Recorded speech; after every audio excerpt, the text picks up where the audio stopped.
নূরপুর নামে ছোট্ট এক সুন্দর গ্রামে বাস করত দুই ভাইবোন আবদুল্লাহ আর ফাতেমা। তারা দুজনেই খুব মিষ্টি, নম্র আর আল্লাভীরু শিশু ছিল।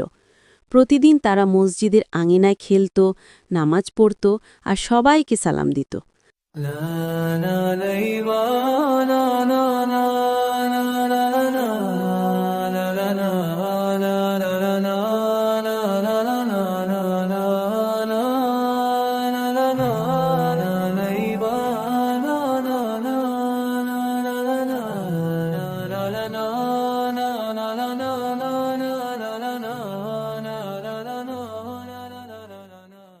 ফাতেমা, চল না আজ মসজিদের পাশে গিয়ে খেলা করি।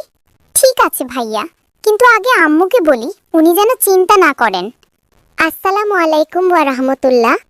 আম্মু, আমি আর ভাইয়া বাইরে খেলতে যাব, আপনি কোনো চিন্তা করবেন না, তাড়াতাড়ি চলে আসবো ইনশাআল্লাহ। ওয়ালাইকুম আসসালাম ওয়ারাহমাতুল্লাহি ওয়াবারাকাতুহু। ঠিক আছে সোনামণিরা, সাবধানে খেলবে, তাড়াতাড়ি ফিরে এসো। আল্লাহ পাক তোমাদের হেফাজত করুন। তারা দুজন মসজিদের দিকে হাঁটছে। হঠাৎ রাস্তার পাশে এক বৃদ্ধ মানুষকে বসে থাকতে দেখল। আসসালামু আলাইকুম ওয়া রাহমাতুল্লাহ। চাচা, আপনি কি ভালো আছেন? আপনাকে খুব ক্লান্ত লাগছে। ওয়ালাইকুম আসসালাম ওরহমতুল্লাহি ওবরাকাতুহু। আলহামদুলিল্লাহ, আমি ভালো আছি।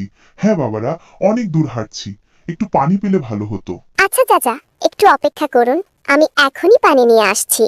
ফাতেমা ঘরে দৌড়ে গিয়ে এক গ্লাস পানি আর কয়েকটা খেজুর নিয়ে এলো।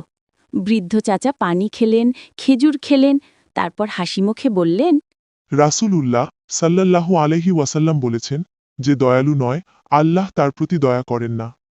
তোমরা সত্যিকারের দয়ালু সন্তান, আল্লাহ তোমাদের উত্তম বানাক। আলহামদুলিল্লাহ।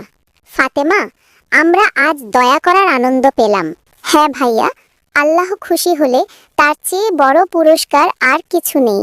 সেই দিন থেকে ফাতেমা ও আবদুল্লাহ প্রতিদিন কাউকে না কাউকে সাহায্য করার চেষ্টা করত।